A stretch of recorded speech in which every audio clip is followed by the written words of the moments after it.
السلام علیکم، میں ہوں حیدر شیرازی، میرے ساتھ اعجاز احمد صاحب موجود ہیں۔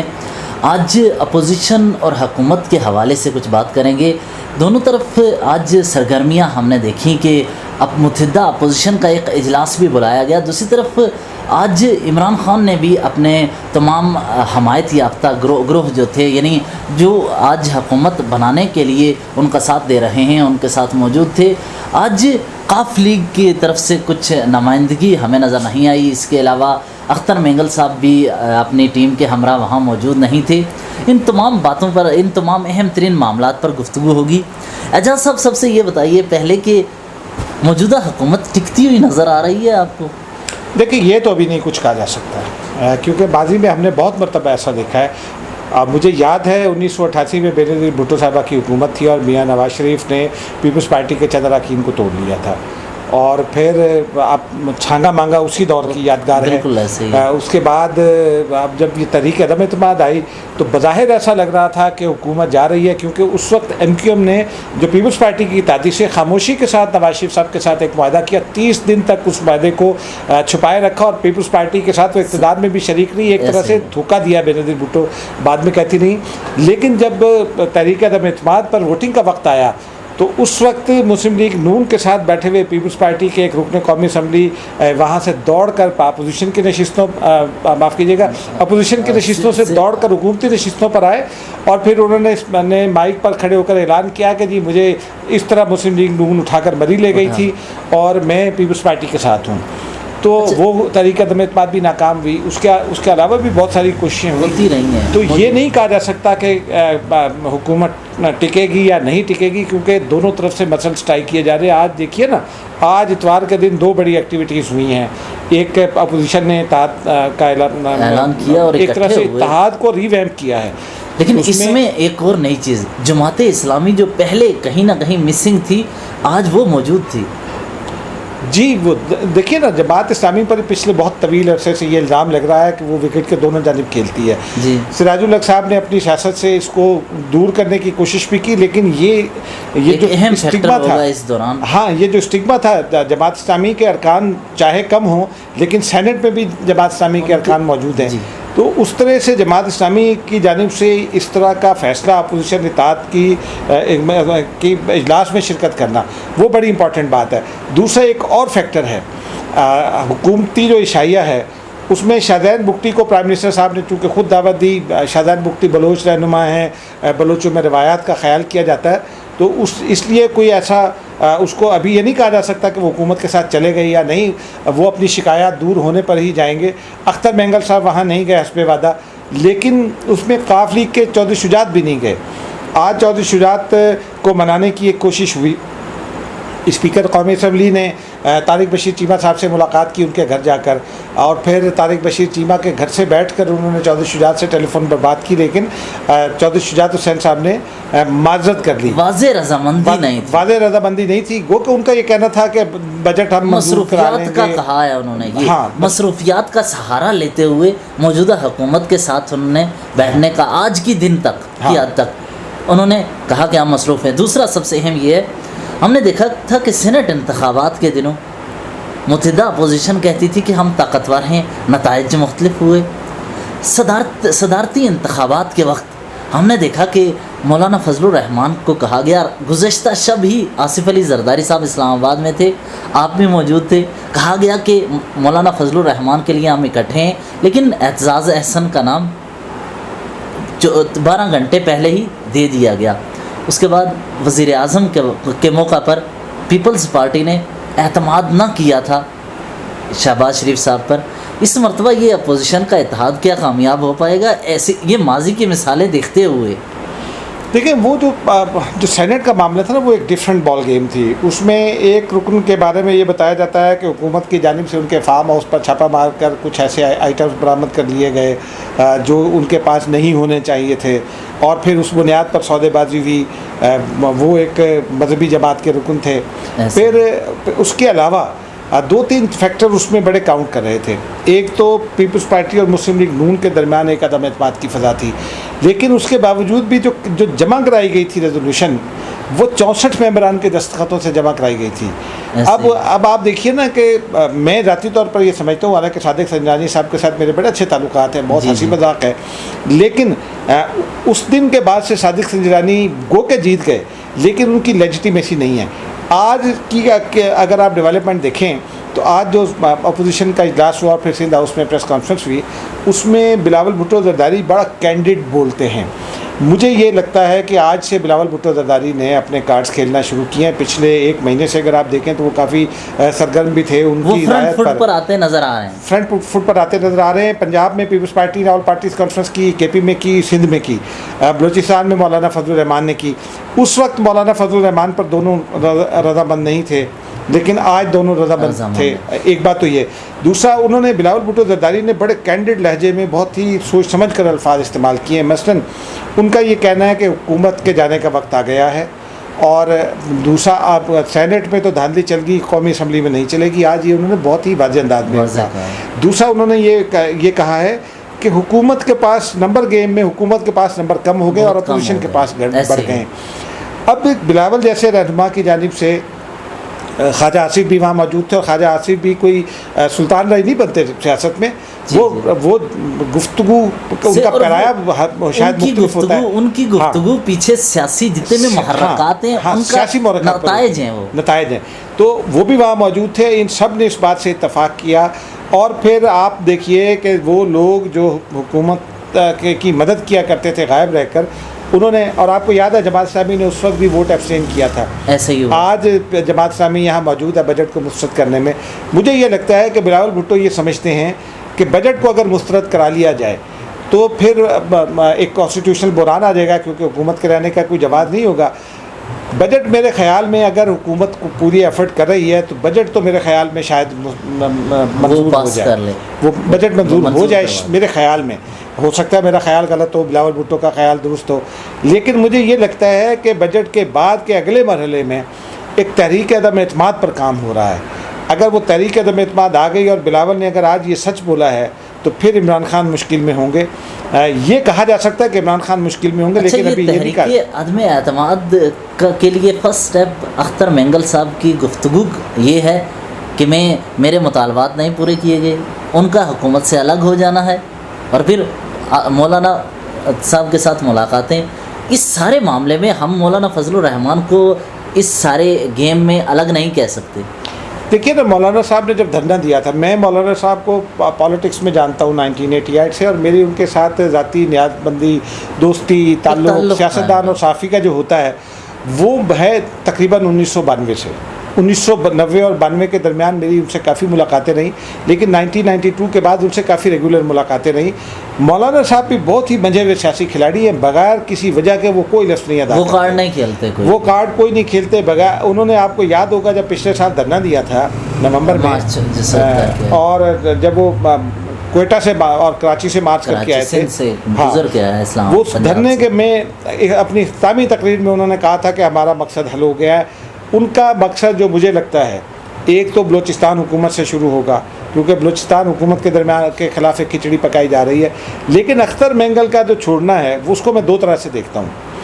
ایک تو یہ ہے کہ اختر مینگل جو ہے وہ آصف علی زرداری کے موجودہ حکمرانوں سے زیادہ قریب وہ اپوزیشن رہنماؤں اور وہ بلوچ قبائل کے جو تعلقات ہیں اس میں ان کا ایکٹیولی انوالو ہے. دوسرا یہ کہ اختر مینگل صاحب جو ہیں وہ سسٹم میں رہنا چاہتے تھے، اور سسٹم میں رہنے کے لیے وہ کچھ اور قوتوں کے ساتھ ناراضی مول نہیں لینا چاہتے تھے. مجھے یہ لگتا ہے کہ وہ بھی جو حکومت انہوں نے اس موقع پر چھوڑی ہے، وہ ان کی اپنی شکایات اور بلوچستان میں ان کی گرتی ہوئی پوزیشن اپنی جگہ، لیکن شاید ان کو کہیں نہ کہیں سے کوئی جو ان کے ویل وشرز ہیں اسٹیبلشمنٹ میں، اہم پیغام دیا، انہوں نے شاید لگتا ہے کہ کوئی اہم پیغام دیا. کیونکہ وہاں سے نکلتے ہی آپ یہ دیکھیے کہ انہوں نے ایک جانب اعلان کیا قومی اسمبلی میں کھڑے ہو کر کہ ہم حکومتی اطاعت سے نکل رہے ہیں. پھر جب وہ قومی اسمبلی سے باہر آئے تو اگلے 2 گھنٹے میں یہ خبر موجود تھی کہ انہوں نے آصف علی زرداری سے بات چیت ہوئی. تو اس کو اگر ہم ڈانڈے ملائیں تو لگتا یہ ہے کہ حکومت مشکل میں ہے. اچھا، مجھے جو لگتا ہے کہ پنجاب میں Muslim League Noon actually P T I کے خلاف نہیں آ رہی، اور وفاق میں وہ چاہتی ہے تبدیلی، لیکن کچھ اتنی مجبوریاں ہیں انہیں، کچھ سیاسی مقدمات بھی ہیں جس میں کہ وہ ایکٹیولی سامنے نہیں آ رہی، اور پیپلز پارٹی کو کہا جا رہا ہے چونکہ آپ کی حکومت سندھ میں بھی ہے، آپ کے پاس ایک مضبوط بنیاد ہے، لہٰذا آپ آگے بڑھیں. تو نون لیگ کا کیا کردار ہو سکتا ہے؟ نون لیگ تو اتنی سامنے نہیں آ رہی. دیکھیں اس میں میرا جو اپنا تجزیہ ہو سکتا ہے وہ غلط ہو. پیپلز پارٹی کے جن جگہوں پر جن اداروں کے ساتھ تعلقات خراب تھے ان میں بہتری کا عمل شروع ہو گیا ہے. ایک تو یہ بات واضح ہو گئی ہے، یہ بالکل واضح بات ہے. کئی شخصیات کے ساتھ تو تحفے تحائف کا تبادلہ بھی ہو گیا. دوسرا یہ کہ جب کووڈ-19 کی یہ جو سچویشن آئی، کووڈ-19 کی سچویشن میں سندھ تمام اقدامات میں لیڈ کرتا دکھائی دیا، اور آج بھی سندھ کووڈ-19 کے حوالے سے سندھ کی پرفارمنس صوبوں کے بنسبت اب اس میں سندھ کی کوآرڈینیشن جن اداروں کے ساتھ ہے وہ ادارے وفاق میں بھی میٹر کرتے ہیں نا. مسلم لیگ نون اس وقت سسٹم سے باہر ہے. گلگت بلتستان کی حکومت ان کے پاس ہے بے شک، لیکن ختم ہو گئی ہے، وہاں ختم ہو گئی ہے. اب وہ سسٹم سے باہر ہے. 6 ماہ بعد مسلم لیگ نون یہ سمجھتی ہے، اور مسلم لیگ نون یہ سمجھتی ہے، اور وہاں ڈفرینس تھوڑا سا زیادہ کو 16 ارکان کا ڈفرینس ہے پنجاب میں. مسلم لیگ نون میرے خیال میں یہ سمجھتی ہے کہ اگر وہ اس نے پنجاب حکومت گرا لی تو وہ چلا نہیں سکے گی اتنی بڑی پی ٹی آئی کی اپوزیشن کے ساتھ. دیکھیے نا پی ٹی آئی کے جب پچھلی حکومت میں پی ٹی آئی کے چند ارکان تھے، پی ٹی آئی کے 32 ارکان تھے، یا بلکہ ان میں سے بھی 30 رہ گئے تھے جب کنٹینر آیا تھا. تو اس وقت پی ٹی آئی نے ایک مشکل ڈالی ہوئی تھی حکومت کو. تو پنجاب میں ان کے لیے نئی حکومت چلانا مشکل ہے. وفاق میں وہ یہ سمجھتے ہیں کہ اگر حکومت نہیں جا رہی، محض ذاتی رائے ہے، لیکن وہ اپوزیشن کو ناراض نہیں کرنا چاہتے. شہباز شریف صاحب بعض قوتوں کو ناراض کرنا نہیں چاہتے، وہی قوتیں انہیں گرفتاری سے بچائے ہوئے ہیں، اپوزیشن کے ساتھ بھی رہنا چاہتے ہیں. لیکن اگر میری ذاتی رائے یہ ہے کہ اگر یہ آ بھی گئی تو شاید کوئی ایک ایسا ارینجمنٹ ہو، خدا نخواستہ اگر حکومت ختم ہوتی ہے، خدا نخواستہ میں اس لیے سمجھتا ہوں کہ میں ذاتی طور پہ یہ سمجھتا ہوں کہ اس وقت جمہوری تسلسل رہنا چاہیے، جمہوری انداز سے حکومت جانی چاہیے. میں نے اس کانٹیکس میں کہا. پھر جب حکومت جاتی ہے تو اس وقت کی جو سچویشن ہے اس میں ملک بھی ذرا پیچھے جاتا ہے. لیکن مجھے یہ لگتا ہے اس سارے معاملات میں ملک نے اس کے نتائج بھگتے ہیں. ہمارا معاشی نظام دیکھا جائے، جی ڈی پی گروتھ دیکھی جائے، ہم تباہ حالی کی طرف جا رہے ہیں. اس حد تک پہنچ گئے ہیں کہ ایک زرعی ملک اب باہر سے گندم منگوائے گا. یہ ہماری ناکامیاں ہیں. ان ساری ناکامیوں کے باوجود بھی اگر موجودہ سیٹ اپ کو وقت دیا جائے تو کس طرح کا وقت چاہتے ہیں؟ دیکھیں نا، ایک تو یہ بڑی ہماری مطلب ہم تھوڑا سا تاریخ میں نہیں جاتے اکثر. اگر آپ ذرا تاریخ پنجاب کی تاریخ پر ہی غور کیا جائے تو پچھلے 1983 سے پچھلے 100 سال یعنی کہ 1883 سے 1983 تک جو پنجاب کا بجٹ تھا وہ ہمیشہ سرپلس میں ہوتا تھا، اور پنجاب کا ایگریکلچر پروڈیوس جو تھا وہ بھی سرپلس میں ہوتا تھا.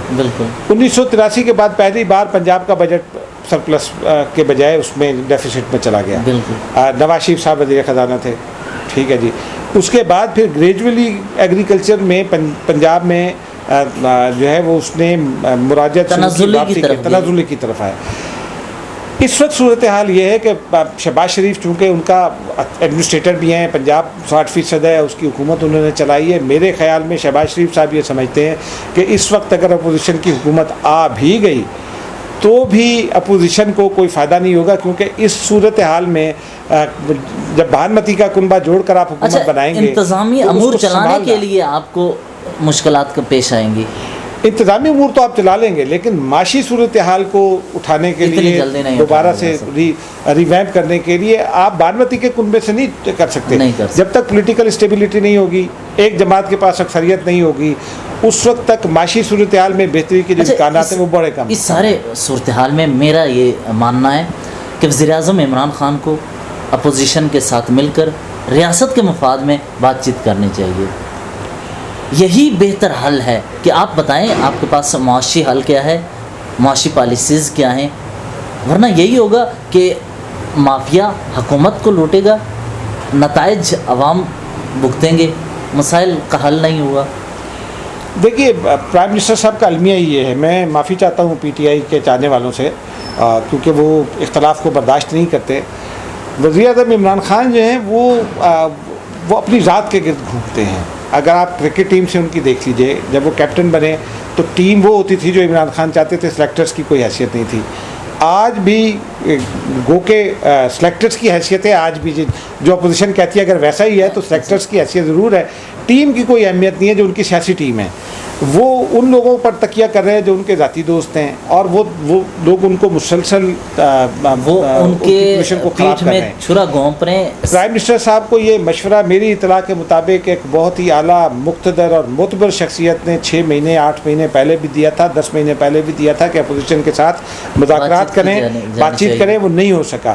اس وقت میں ذاتی طور پر یہ سمجھتا ہوں کہ جو بے نظیر بھٹو کی تجویز تھی ٹروتھ اینڈ ریکنسیلیشن کمیشن کی، اس کو جتنا جلدی اگر ہونا چاہیے، اس کو قائم کر کے ہم وہاں اس پر چلے جائیں اتنا پاکستان کے حق میں بہتر ہے، کیونکہ جب آپ کی گروتھ مائنس میں چلی گئی ہے تو اس کا مطلب ہے کہ آپ ریاست کے خلاف ہر کام کر رہے ہیں۔ جو اقدام ہو رہا ہے وہ ریاست کے خلاف جا رہا ہے، وہ الٹیمیٹلی آپ کو بھگتنا پڑے گا۔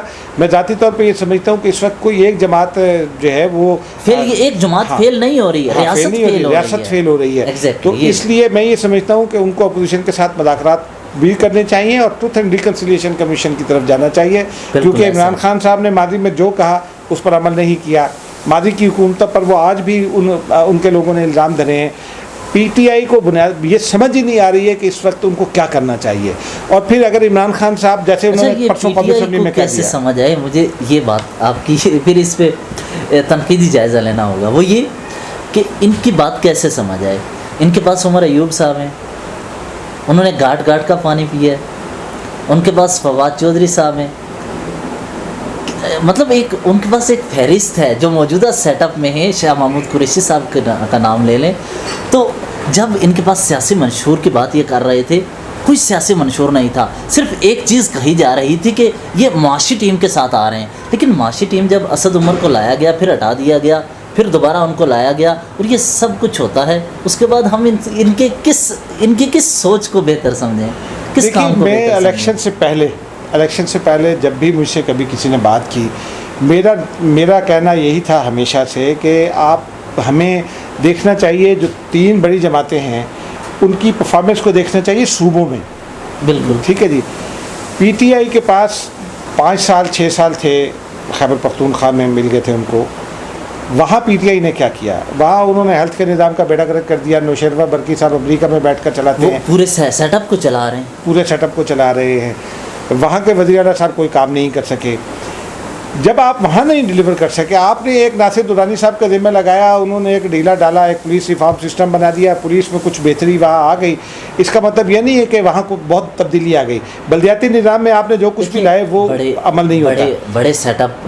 دوسرا جو میری نظر میں ان کا المیہ ہے وہ یہی ہوا کہ اسد عمر صاحب کو پتہ تھا کہ وہ وزیر خزانہ بن رہے ہیں، لیکن وہ تھے کہ انہوں نے چونکہ کمپنی چلائی ہوئی تھی، وہ کمپنی کے پریزیڈنٹ کے طور پر سوچ رہے تھے۔ کمپنی کے پریزیڈنٹ اور کنٹری کا فائنانس منسٹر جو ہے وہ 2 مختلف چیزیں ہوتی ہیں، معاملات۔ یہی المیہ ہوا۔ پھر دوسرا یہ کہ عمران خان صاحب کے ساتھ جو معاشی ٹیم تھی وہ ایک دھوکہ نکلی۔ اگر عاطف میاں جیسے لوگوں کو اگر آپ کو لانا تھا تو پھر آپ ڈٹ کر کھڑے ہوتے، لیکن عاطف میاں کے معاملے پر جب انہوں نے یو ٹرن لیا تو اس کے بعد جو ان کے ساتھ اکانومسٹ تھے وہ ان پر اعتماد کر گئے۔ فروخ سلیم کو لے کے ان کو سائڈ پہ کر دیا گیا۔ اچھا، یہ تمام معاملات ہو گئے۔ اس دوران میں یہ سمجھتا ہوں کہ اس ساری سیاسی جو چپکلش ہے اس کا خمیازہ ریاست کو بھگتنا پڑ رہا ہے۔ جی یقینی طور پر دیکھیے نا، جب ملک میں انسٹیبلٹی ہو تو وہ پھر نظام ہی اس کو بھگتتا ہے۔ اب آپ دیکھیں نا اس وقت ہمیں درپیش چیلنجز کیا ہیں۔ ہمارے ہاں ایک جانب بھارت ہمیں ستا رہا ہے، ٹھیک ہے جی، کشمیر میں اس کا آن فلاٹ مسلسل بڑھ رہا ہے، انٹرنیشنل لیول پر وہ ہمارے خلاف لابنگ کر رہا ہے، کو آئسولیٹ کرنے کے لیے مسلسل کوششیں کر رہا ہے۔ مغربی سرحدوں پر ہماری افغان حکومت ہے، اس سے ہم نے کچھ تھوڑے عرصے کے لیے شاید کچھ ہوا ہے۔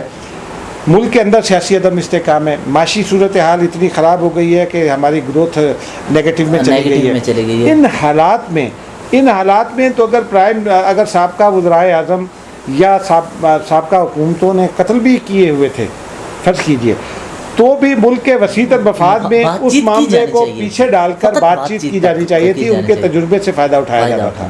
اور میری اطلاع یہ بھی ہے کہ ایک جانب انہوں نے نواز شریف صاحب کے خلاف جو کچھ بھی کہتے رہے اور جس طرح کی بھی کارروائی ہوتی رہی، اسحاق ڈار صاحب سے بھی رابطہ کیا بار بار، خود ذرا اطلاعات مجھے خود اسحاق ڈار صاحب نے بتایا کہ اسد عمر صاحب کی جانب سے بھی ان سے رابطہ کیا گیا، انہوں نے چند مشورے دے دیے، لیکن وہ کھل کر تو ساتھ نہیں آ سکتے، آپ کو کھل کر اپوزیشن کے پاس جانا پڑے گا۔ ایک اور معاملہ، وزیر اعظم عمران خان موجودہ سیٹ اپ میں بیٹھے ہوئے ہیں، ان کی سیاست ہی اپوزیشن کے خلاف نعروں پر ہے.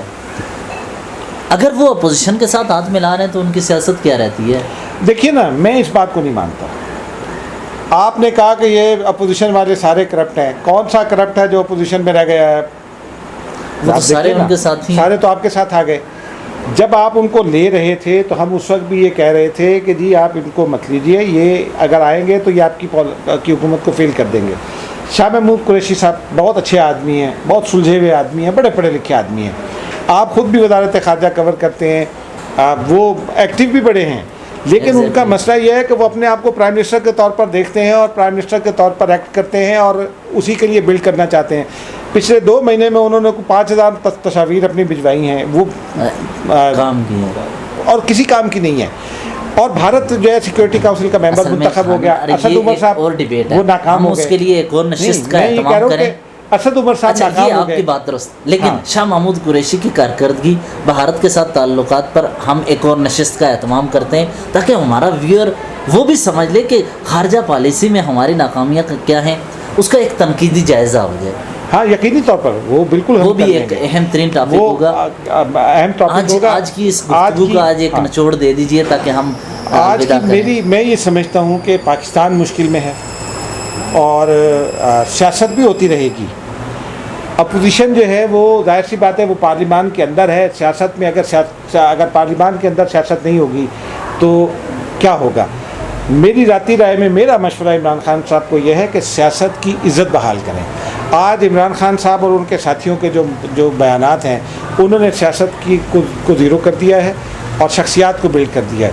سیاست کی عزت بحال کریں، سیاستدانوں کی عزت بحال کریں، سیاسی نظام کی عزت بحال کریں تو سب ٹھیک ہو سکتا ہے. اور اپوزیشن کے ساتھ مذاکرات کریں. اس وقت جو بھی اختلافات ہیں، جو بھی مقدمات ہیں، ان کو پس پش ڈال دیں. 6 مہینے کے لیے پس پش ڈالیے، بے شک سال کے لیے ڈالیے. احتساب بھی ہوتا رہے گا. ریاست کے وسیع تر مفاد میں بات چیت ہونی چاہیے، یہ آپ کا ماننا ہے. ملائیشیا میں دیکھیے نا، ملائیشیا میں کیا تھا نا مہاتیر محمد نے، تو آپ بھی اس پر جائیے. اور وہ جمہوریت یہ ہے کہ چاہنے والے بھی ہیں. اور جمہوریت یہ ہے کہ آپ اختلاف کی بات سنیں. یہاں تو وہ میڈیا پر اختلاف برداشت نہیں کرتے. میڈیا کا جو آج حال ہو گیا ہے عمران خان صاحب کی حکومت کی وجہ سے، وہ تو سارے دنیا تسلیم کرتی ہے صرف سوائے شبلی فراز صاحب کے. تو یہ سارا کام جو ہے یہ ٹھیک اسی وقت ہوگا جب آپ یا تو ٹروتھ اینڈ ریکنسیلیشن کمیشن بنا لیں، یا پھر اگر آپ نہیں بنا سکتے اچھی کارکردگی دکھائیں کہ لوگ ان کو بھول جائیں، یا پھر اپنی کارکردگی دکھائیں. نہیں کر سکتے تو پھر اپوزیشن کے ہاتھ جوڑیں کہ جی آئیے میرے ساتھ بیٹھیے اور ملک کے لیے بیٹھیے اور آگے چلائیے. اپوزیشن بارہا ہی آفر کر چکی ہے. شہباز شریف صاحب آفر کر چکے ہیں، بلاول آفر کر چکے ہیں، اسفندیار ولی آفر کر چکے ہیں، اختر مینگل آفر کر چکے ہیں، سراج الحق صاحب آفر کر چکے ہیں. ان سب کو ساتھ لے کر چلیے، تب ہی یہ مسئلہ ہوگا. ورنہ جو اداروں کے لوگ آپ کے ساتھ ہیں، جو انڈیویجولز آپ کے ساتھ ہیں، انڈیویجول سے ریاست نہیں چلتی. ذاتی کامیابیاں ہوں گی، لیکن ریاست چلانے کے لیے ریاست چلانے والا ٹیکنوکریٹ چاہیے. اور ریاست چلانے والے ٹیکنوکریٹ یہی اپوزیشن کے گزشتہ یہ اس لیے چلا رہے ہیں. میں اعجاز صاحب آپ کو ذاتی طور پر مشاہدہ اپنے کچھ رائے دینا چاہتا ہوں. وہ یہ کہ یہ اس لیے اس اپوزیشن کے ساتھ موجود ہیں. یہ کامیاب لوگ اس حد تک کامیاب نہیں کہ یہ ریاست کو کہیں ایسی پٹری پہ چلا دیں گے جو پاکستان کی GDP 10+ پہ چلی جائے گی. یہ اس لیے کامیاب ہیں کہ انہوں نے ٹھوکریں گزشتہ 20 سال سے کھائی ہیں. یہ ان ٹھوکروں سے سیکھیں. یقینی طور پر آپ دیکھیے نا 1988 کی بے نظیر بھٹو، ٹھیک ہے جی، اور 2008 کی بے نظیر بھٹو میں جو شہادت سے پہلے کتنا بڑا فرق تھا. 1988 کے آصف علی زرداری اور 2013 کے آصف علی زرداری بطور صدر جو ان کا رول تھا 1988 میں، تو وہ اپوزیشن پر شاید ناراض بھی ہو جایا کرتے تھے. ایک مرتبہ مجھے یاد ہے جھنجھلا کر انہوں نے جتوئی صاحب کا نام لے کر تقریر کرتے ہوئے یہ کہہ دیا تھا کہ جتوئی صاحب کے دادا میرے دادا کے کمدار تھے. اور باہر آ کر جب انہوں نے مجھ سے یہ پوچھا کہ کیسی تھی تقریر، تو میں نے ان سے کہا تھا کہ آپ کو یہ نہیں کہنا چاہیے، آپ پرائم منسٹر کے شوہر ہیں. یہ مسائل ہوتے ہیں. مطلب ہے یہ سارے لوگ ٹیکنوکریٹ ہیں، ان کو پتہ ہے، انہوں نے سیکھا ہے، انہوں نے تجربہ حاصل ہے. پھر یہ بیرون ملک ان کے تعلقات ہیں.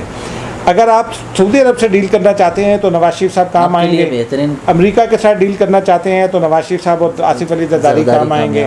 آپ EU کے ساتھ ڈیل کرنا چاہتے ہیں تو اسحاق ڈار آپ کے کام آئیں گے. ایک اور اہم ترین، چین کے ساتھ CPEC پروجیکٹ کی وجہ سے نواز شریف نے تعلقات بہتر کر لیے ہیں. سر نواز شریف نے تعلقات بہتر کیے. ساتھ آپ کو یاد ہو، آپ